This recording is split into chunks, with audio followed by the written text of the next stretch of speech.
Bonjour, je m'appelle Yemeli Rodolphe Charlie, je suis Microsoft Certified Trainer et spécialiste des technologies Microsoft. Aujourd'hui, nous allons continuer euh, dans la compréhension des accès au niveau des passerelles on-premise Data Gateway de Power BI. Euh, notre dernière vidéo consistait à montrer comment les accès étaient configurés au niveau du cluster. Au niveau du cluster. C'est-à-dire, lorsque nous sommes ici au niveau du cluster, nous avons essayé d'attribuer des accès à May-Anne ou bien Marie-Anne. Et nous avons vu à peu près les différents types d'accès et comment ces accès se comportaient lorsqu'on donnait des accès euh, connecteurs, connexion créateur de connecteurs, euh, créateur de connexion avec partage ou ou admin. On voyait comment Marie-Anne devait se comporter. Maintenant, aujourd'hui, nous allons venir au niveau de la connexion. Ici, si nous voyons ici, nous avons donné à ce niveau les accès à Marie-Anne comme créateur de connexion. Et nous allons permettre à Marie-Anne de créer une connexion. On va faire un test de connexion, créer. Euh, donc, en fait, ce qu'on va faire aujourd'hui, c'est qu'on va retirer les connexions à Marie-Anne.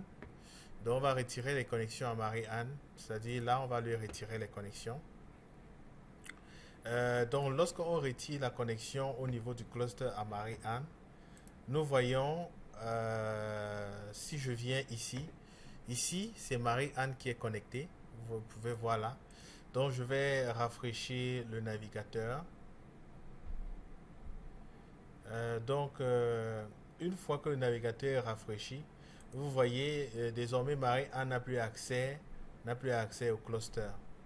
Et donc, ce qu'on va faire, c'est qu'on va donc donner des accès à Marie-Anne au niveau ici. Nous voyons, nous sommes connectés avec un compte student ici, qui est administrateur du cluster. Donc, le compte student va donner des accès sur la gateway dev. La gateway dev, elle, par contre, elle a été conçue, configurée directement à partir du cluster Gateway Prod et elle se connecte directement sur la base de données AdventureWorks Dev. Donc, ici, on va donner les accès à Marie-Anne et nous allons voir comment Marie-Anne comment les accès de Marie-Anne vont se comporter. Donc ici, si je viens et que je choisis, je donne les accès à Marie-Anne à ce niveau-ci. Euh, Ici, je vais donner les accès à Marie-Anne. Donc je donne des accès à Marie-Anne là. Donc à ce niveau, vous voyez, Marie-Anne peut être utilisateur de la gateway, de la connexion. Il peut être utilisateur avec partage de la connexion et il peut être propriétaire de la connexion. Et nous allons voir comment, euh, comment chaque droit ici fonctionne. C'est-à-dire, par exemple, si on donne le droit d'utilisateur de la connexion à Marie-Anne, nous voyons ici, lorsque je clique sur partager, ça va prendre un petit moment, voilà. Donc je viens ici, donc là je suis connecté avec l'identité de Marie-Anne. Je dois d'abord faire un rafraîchissement là.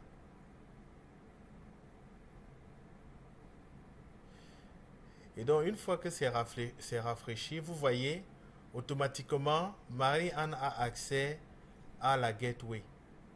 Et donc, une fois qu'il a accès à la gateway, normalement, il a la possibilité aussi de pouvoir partager de pouvoir donner, si il peut voir des utilisateurs, mais vous voyez ici au niveau de la barre de recherche, il ne peut pas ajouter d'utilisateur parce qu'il est simplement, il est simple utilisateur de la connexion de passerelle. Et donc, les accès sont limités juste à pouvoir utiliser, la passerelle. Et donc, nous allons, nous allons, nous allons essayer de voir les autres accès.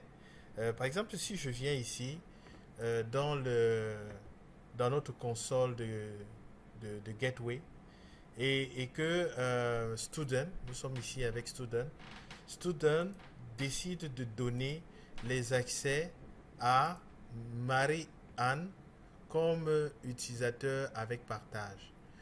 Donc, utilisateur avec partage, lorsque je clique sur Share, vous voyez ici, au niveau de Marie-Anne, donc au niveau de Marie-Anne ici, l'utilisateur Marie-Anne, vous pouvez voir là,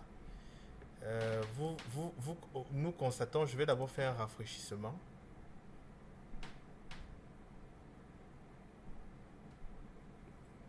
Voilà, donc nous constatons ici que Marie-Anne ici, si elle va sur Manage User, on se rend compte que Marie-Anne peut ajouter de nouvelles personnes.